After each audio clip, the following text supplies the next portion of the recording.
Coming to this HYPE webinar today, and I am Daniele Tori, and I am a lecturer in finance at the Open University Business School, and I will be chairing today's event. So just a short introduction about our cluster. The History and Political Economy of Business and Finance cluster was established to bring together scholars who aim at developing a critical approach to business and financial theory. So what we try to do is to put forward an interdisciplinary research agenda using insight from the perspective of political economy and history to provide critical understanding of the main contemporary issues and challenges facing business and society, such as rising inequalities and the environmental crisis. And today we are excited to have a speaker who I think resembles quite well the aims of our group. And first, let me thank Han for agreeing to join us and for her time today. And I'm sure that many of you already know Han and her work. However, please let me give a brief introduction to the benefits of those meeting her for the first time. So Anne Pettifor is a political economist, also a public speaker, and her main research interests are the functioning of the global financial and economic system, monetary economics, monetary policy, in particular related to interest rates, and various aspects of the UK economic system. And Anne is best known for predicting the financial crisis of 2007 and 8, and she was one of the leaders of the Jubilee 2000 debt cancellation campaign. And she's also the director of policy research in macroeconomics, or Prime. I would like to suggest everyone to follow her on Twitter and explore her website, where you can find several writings, speeches, videos, media interviews, and a lot of material, interesting material. So today, Han will give us a talk titled The Urgent Need to Build a New World Order, a New International Financial Architecture to Tackle the Climate Breakdown. So thank you very much, Anne, again for joining us today. The floor is yours. Thank you so much. It's really wonderful to be here and to talk about my favorite subject, the subject I'm obsessed with. It's also very timely. It's also very opportune.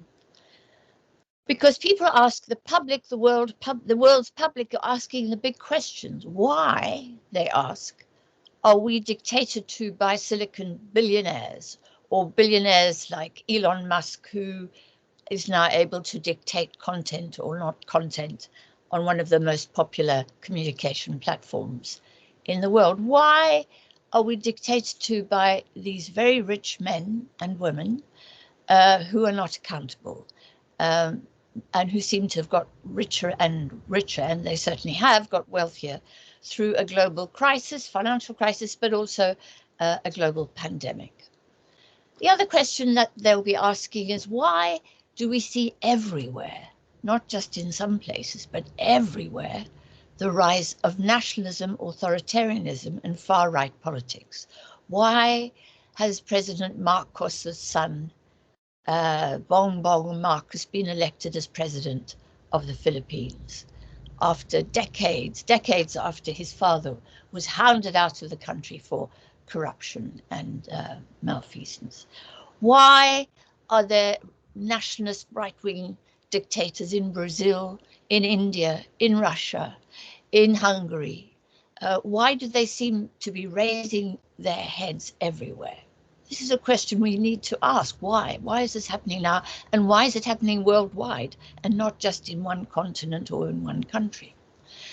Above all, why is it that there's a state of disorder in terms of the climate, and yet world leaders are unable to cooperate and coordinate to tackle those crises?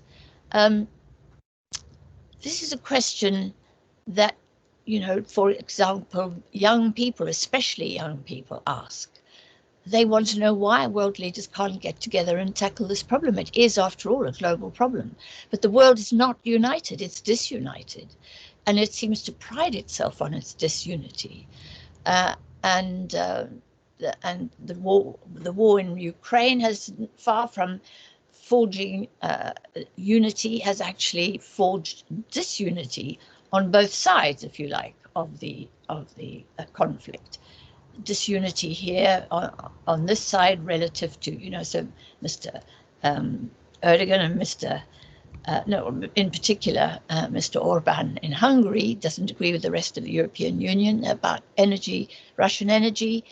The Americans and the Europeans are taking, so on and so forth. So we have these divisions when actually we need leaders to come together to coordinate. Above all, why is there such a high level of debt, sovereign, private and public debt in the world? And why are we once again living through a new debt crisis, both private debt and sovereign debt? And why, for example, is Sri Lanka going the way of the countries of the 1980s and 90s who defaulted on their debts and which led in turn to social and political upheaval? Why is this happening? Right? Why are the markets so unstable at the moment and threatening to crash again? Why is there a world market for oil and a world market for wheat and other foodstuffs that seems to be beyond the management and the control of governments and their peoples? Why has this happened? Why is it that we sit on our hands saying there's absolutely nothing we can do about the oil price because the market has agreed to the oil price? And why do we feel so impotent? Why do our governments say there's just nothing we can do about this? Why, when we know that the high prices or the shortage of wheat in the world, and therefore the higher prices, are going to lead to social unrest and incredible impoverishment and destitution and death for thousands, millions, perhaps millions of people? Why, in those circumstances, is human civilization absolutely stumped? Can we do nothing? The answer, I say, is because of the nature of the international financial architecture that we've built for ourselves. Many of us don't really think we live within an international financial architecture. Many people really think that the system of governance that they live under is the one of their country. It's a national system of governance. It tends to be democratic. We know who the decision makers are. We know who the policy makers are. They're people that are around us. And we tend to think this is the tent within which we live. We know that we live in a bigger tent as well, an international community.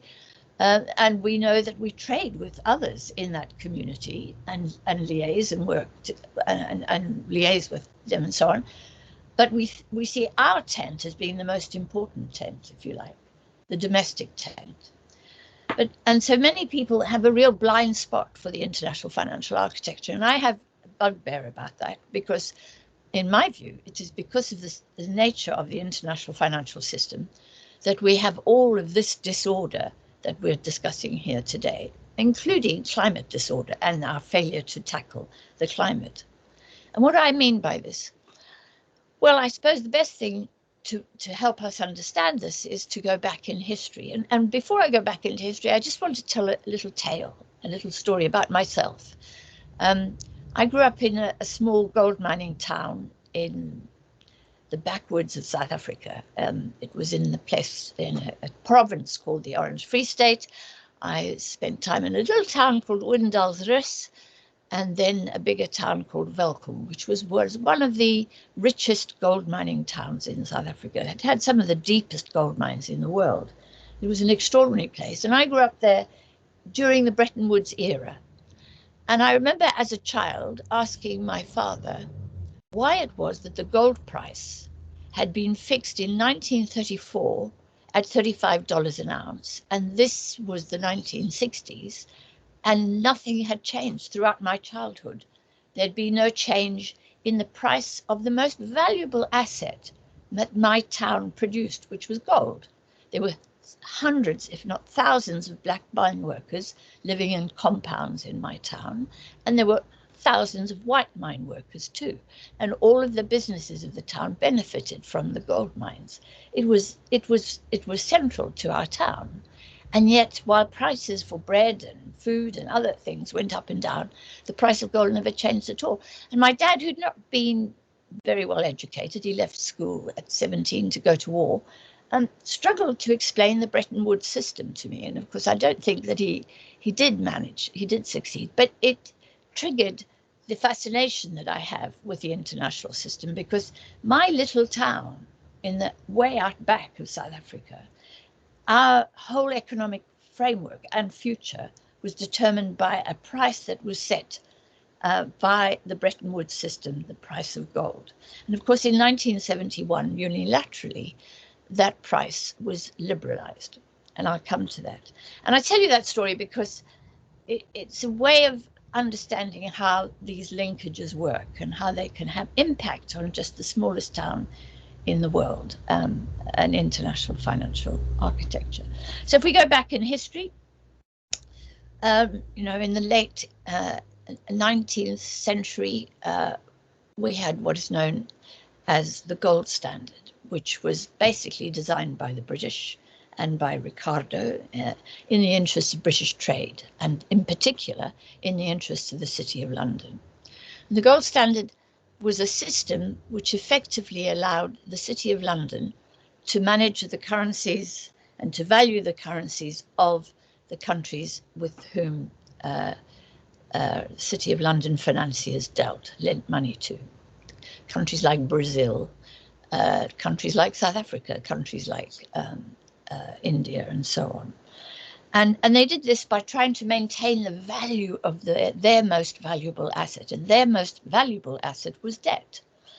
And you'll know that creditors hate inflation because inflation erodes the value of debt, right? I might borrow £100 at a certain time, and if there's inflation, I don't repay £100. I probably repay £90. And so creditors hate inflation, and so the system had to be managed to ensure a sort of deflationary bias, if you like, which maintained the value of the debt. So when debtors came to repay the credit, that it was valued almost the same as when it was first lent 5 years ago, 10 years ago, 20 years ago. Now, that was pretty hard to do, but the gold standard was the means for doing that. And the gold standard was about maintaining the value of currency relative to an amount of gold that was to be found in the vaults of the Bank of England. Now, whether or not the currency was valued relative to that gold, whether or not the currency relative to that gold was what was issued, or whether or not more currency than that was issued or less, we don't know. We guess that actually it was largely symbolic, and that when bankers wanted to issue more credit, they simply did that. But it was there as an indication of a standard which they wanted to see upheld in order to protect the valuation of their assets. So the gold standard exists until the First World War, and of course it collapses by the First World War. And there are some who would argue that it is a cause, that it causes tensions, because countries are forced to adjust their exchange rates very dramatically should they build up deficits, trade deficits and capital account deficits, and they're forced to make those adjustments, which can be extremely painful. They're obliged, if you like, through the gold standard to structurally adjust their economies to ensure that they generate the revenues needed to repay foreign debts. And that structural adjustment could include high unemployment and so on and so forth. So it could be quite painful, the structural adjustment for the debtor country. Nevertheless, that was what was dictated to by the gold standard. And then, of course, we come to the First World War, and it collapses. And then after the First World War, there's a determined effort by Wall Street in the City of London to restore the gold standard. But this is resisted by many political leaders because they know that it had caused tensions in the previous era and that it was dangerous. And what's quite notable here is the reluctance of Winston Churchill, for example, to go back onto the gold standard. And of course, as we know, Keynes was at Versailles in 1919, and there he argued, or he didn't argue very explicitly, but he proposed an alternative to the gold standard system. Now, the gold standard system was typified by this, which was that it was a system which was governed by private authority. In other words, Wall Street or the City of London were in charge of what should be lent, how much should be lent, whether capital should flow across borders, at what the rate of interest on those loans should be, and the conditions attached to them. That was all decided by private lenders, basically private bankers, exactly, City of London and Wall Street. And Keynes proposed in 1919 a new grand scheme, he called it, which would transform that arrangement and allow public authority to govern the setting of standards in relation to a loan, and exercise public authority over that lending. His particular proposal was that the three big powers, the United States, Britain and France, the Allies, should back a loan, a bond, should issue a bond which would be backed by those three countries for about $1 billion. And that bond would then be used by Germany for recovery and the rest of Europe for economic recovery. He was even more ambitious. He thought if the bond proved to be successful, then it could become a form of money for transactions between states, between sovereign states. He was very ambitious for it. And this grand scheme was drafted on, if you like, on the back of an envelope. It was very short. It was only about 2 or 3 pages long. And he took it to the British Treasury, and the British Treasury thought this was a good proposal, a good way of financing European recovery. The French thought the same. And then he submitted it to President Wilson of the United States of America, who was at the time being advised by a Wall Street ambassador, he was called, Thomas W. Lamont. And Thomas Lamont drafted the response to Keynes from President Wilson, as Eric Rauchway, the historian, has recently revealed. And in it he said, no, he thought, President Wilson and the United States of America, believed that it would be better for money to be lent, for loans to be made through the usual private channels, is what he argued. And that meant Wall Street, essentially. And the reason Wall Street did this was because they realized that if publicly backed loans issued under public authority were issued to countries like in Europe, then privately issued loans would not take precedence. In other words, the public loan would take precedence over the private repayment of private debts. The repayment of public debts would take precedence over the repayment of private debts.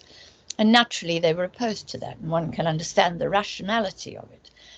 But the problem with that was that Wall Street had their own agenda, which was to lend as much money as possible at as high a rate of interest as possible. Anyway, so Keynes is defeated at Versailles, and he becomes extraordinarily angry about this because he realizes that it's probably going to be pretty rough and pretty catastrophic for Europe if the gold standard is maintained in Europe, which it was. And he writes the economic consequences of the peace, which was a polemic, and it was pretty nasty in places about the world. He was pretty personal as well. Didn't do him much credit, but except that it is the only publication on economics that has never ever been out of print.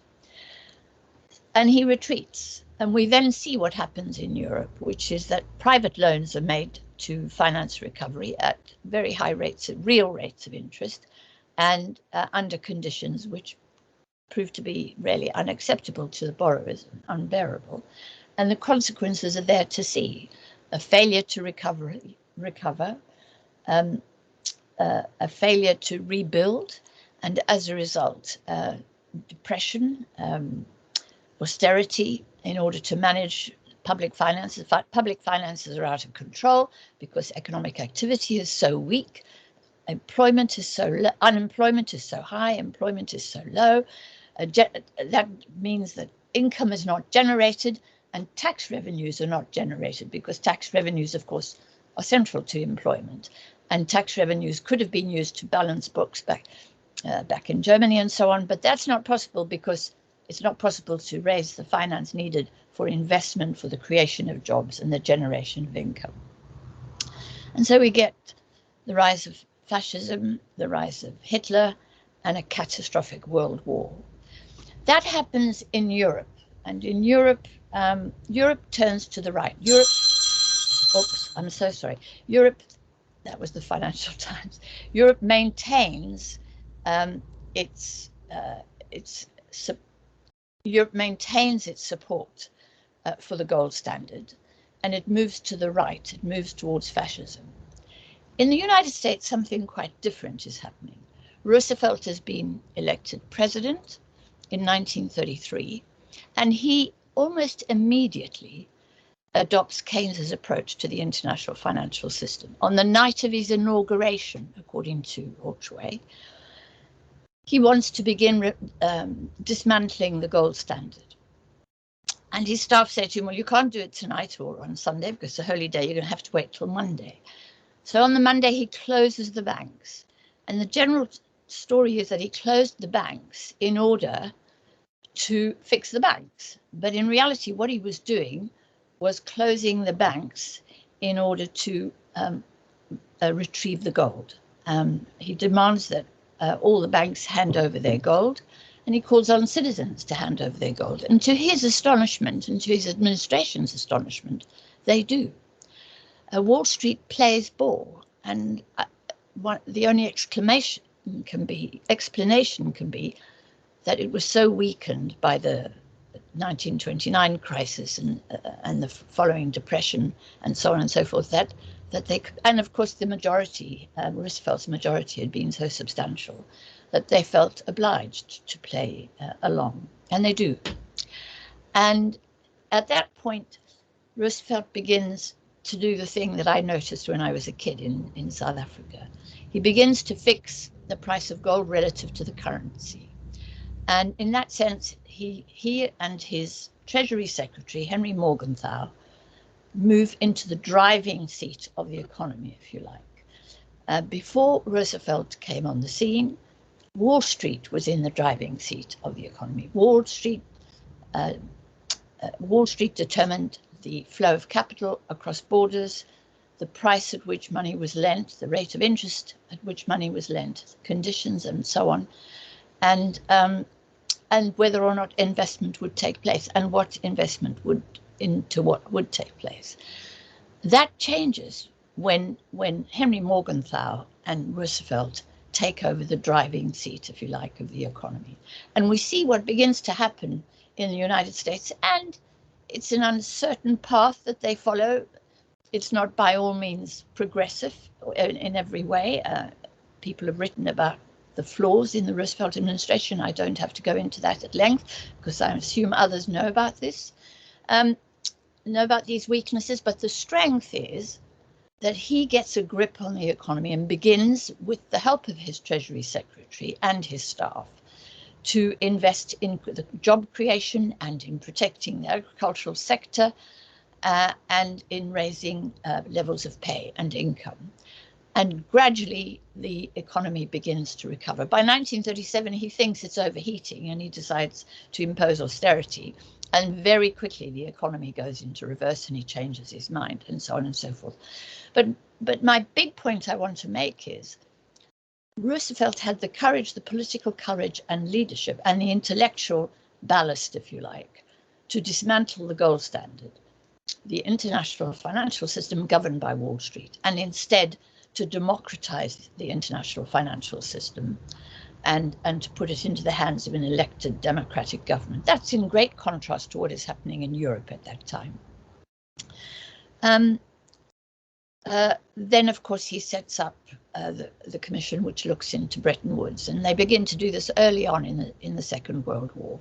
And they have the big Bretton Woods conference in 1944, where Roosevelt insists that not a single banker, I'm wrong about that, he does allow one, he does allow a Chicago banker who specializes in agricultural loans to attend Bretton Woods, but no other Wall Street banker is allowed to attend. This is only for economists. And the other extraordinary thing about the Bretton Woods conference was that this was economists from the West and East, from the North and South. Indian economists were there, Russian economists were there, as well as, and so there were economists as Eric Eichengreen has, Eric Helleiner has argued, we had economists from all over the world attend. It was a really broadly representative body, and it must have been pretty tricky to manage and to bring together, but manage it they did. Both he and Harry Dexter White, both Keynes and Harry Dexter White, pull it together. And then we have a period in 1945 where the gold standard is now out of the picture, and we have a Bretton Woods system where countries manage their exchange rates, manage flows of capital across borders, and manage levels of investment at home and prioritize investment at home. We're not in the world of international competitiveness where the economy is oriented towards international exports and international markets. No, economies were focused on the domestic economy in order to ensure full employment and prosperity at home, because they'd learned the lessons of the 1930s. Unless you looked after the people and you created jobs and stability and prosperity, you were going to get a reaction, and you were going to get the rise of nationalism and fascism, right? They had learned the lesson. So the period 45 to 71 is known by all economists, as you know, as the golden age of economics. And that golden age comes to an end in 1970, on the Sunday night, the 15th of August, 1971, when unilaterally, President Nixon unilaterally dismantles the whole international financial architecture. And when you read the American literature on this, it's always about Nixon introducing price controls at home. And of course, again, it's always about the focus on the domestic economy and what he was trying to do to shore up his own presidency. There's very little discussion in the, what I would, popular literature, if you like, of Nixon's role in dismantling the international system. But that's what he does. Now, he's not alone in that. By the way, Volcker is with him in making that decision, Paul Volcker. So there's an extraordinary number of people that were around him. And I don't think Paul Volcker was that keen on dismantling the system, because he understood there was nothing to replace it. And he also understood that the Allies would be very, very angry. Interestingly, Henry Kissinger, is kept out of the discussions altogether, and he's only told on the Sunday night or the Monday morning. Anyway, what had happened, the minute Dexter White and Keynes came back from Bretton Woods, the bankers began to lobby for its dismantling. So, the pressure built up in the 1950s and 1960s, so that by 1971, the pressure was enormous on Nixon and others to dismantle the system. And so they did. And that's when we begin the whole process of capital account, the whole process of liberalization and deregulation, financial deregulation, where limits on lending are removed, where limits on the rate of interest are removed, where guidance from the central bank to lenders as to what to lend for, i.e. to lend for productive activity and not speculation, that guidance is lifted. And we have, a free-for-all. We have the market ultimately determine everything. So my argument is that's the system that we live under, and it has become more and more liberalized. That the more capital mobility there has been, the more debt and credit there's been created. Now, back in 2007-9, the financial crisis was caused by an overhang of debt, a massive overhang of debt. But today we have an overhang of debt that exceeds considerably the rate to GDP that existed in 2007-9.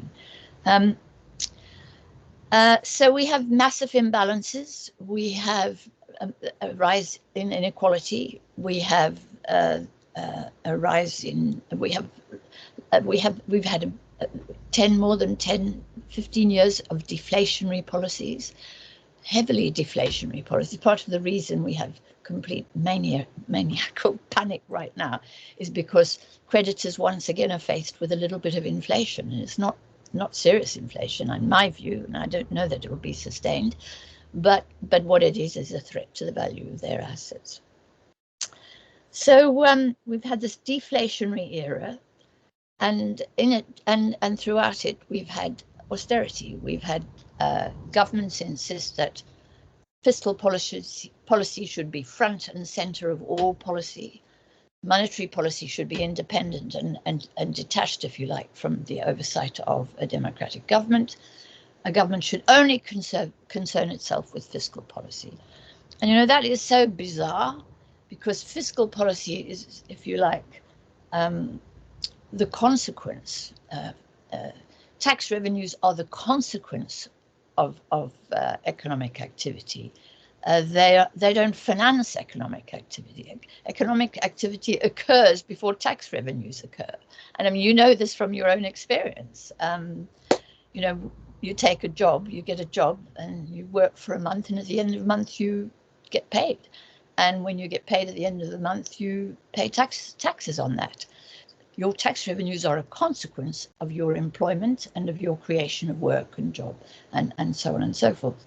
So so to put fiscal policy front and center of all policy is to look through a telescope, if you like, through the wrong lens of a telescope. It's a really bizarre way of looking at economic policy.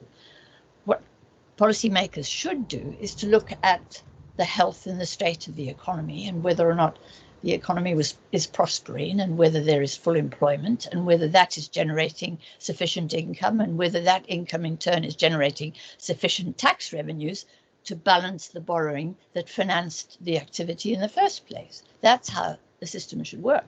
But it doesn't work. It works the other way round. And naturally that can't work.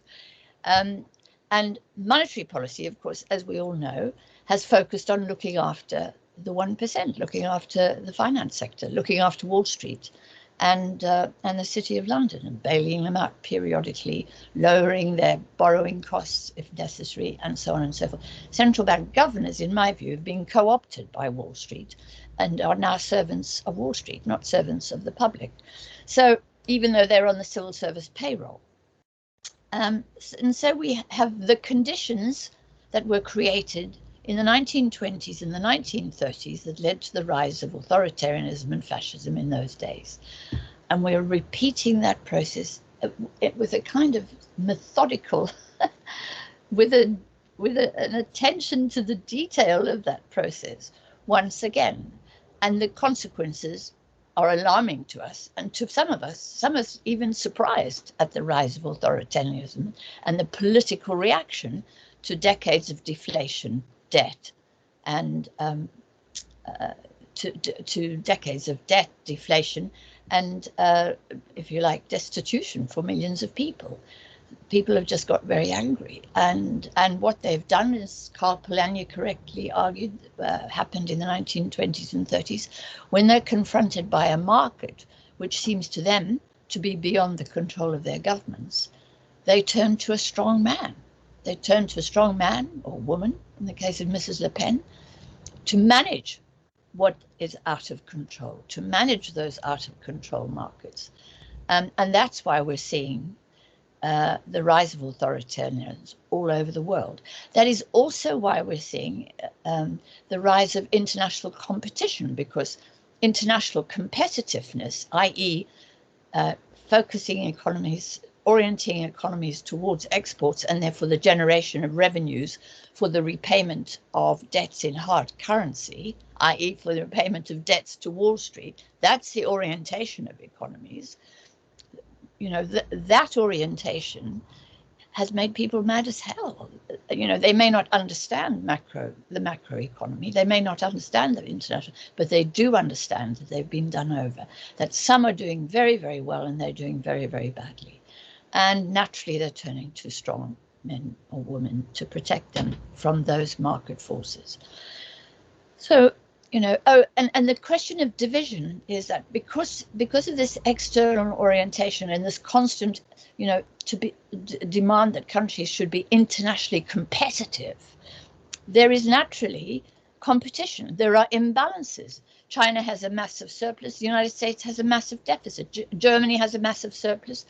The countries of the Southern Europe have deficits or have had deficits. So These imbalances cause grave tensions. They become economic tensions and then political tensions. And it makes it very hard then for world leaders, political leaders, to work together. Putin expresses that nationalism perfectly. He feels threatened. He feels American imperialism is overwhelming his country and their cultures and their traditions and their economy. Now, I'm not arguing that it's rational. Indeed, most of nationalism is irrational. It's an irrational and reactionary response to an out of control free market system. And so there's a lack of coordination and cooperation between leaders. And that is a tragedy when we face the thing which is threatening the very survival of humanity, climate breakdown and ecosystem collapse, right? That's the moment when we should actually be coordinating and cooperating. That's the moment when we should not be competing, but trying to work together to save human civilization. That's how serious that is. But we don't have the capacity to do that because the market has disrupted our normal international relations. I'll stop at that because I can't see or hear anybody, and I can only hear my own voice, and it's very unsettling. Thanks, Anne. Thank you very much for this very, fascinating detour. So, as you said, yeah, it would be good to hear from people and for questions or comments, and so we can start the discussion. I think I can stop the recording now. So, thank you Good. very much, Anne, again, and let's have the Q&A.